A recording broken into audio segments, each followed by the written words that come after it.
Hey everyone and welcome to Saw Auto and Unboxing YouTube channel.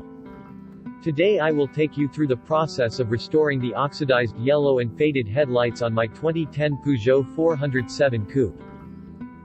The restoring was made at a local shop in Bucharest, and the process to get them to look like new after 12 years took about 2 hours and the cost was 400 RON, about 80 euros. The first step in the restoration process was sanding down the old peeled and yellow clear coat. This step was the hardest because the aged clear coat didn't come off easy and the guys had to sand it down starting with 180 grit sandpaper. The first step in the restoration process was sanding down the old peeled and yellow clear coat. This step was the hardest because the aged clear coat didn't come off easy and the guys had to sand it down starting with 180 grit sandpaper.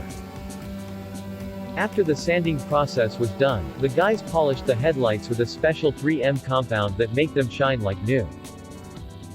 The final step after polishing the headlights was applying a protective headlight film from Llumar that has a 5-year warranty against peeling, fading and yellowing, and also protects the headlights from chipstones. If you want to see the final result, which is amazing, please watch the next couple of minutes to see the whole process step by step. If you want to see more videos like this, please like, share, and subscribe to my channel.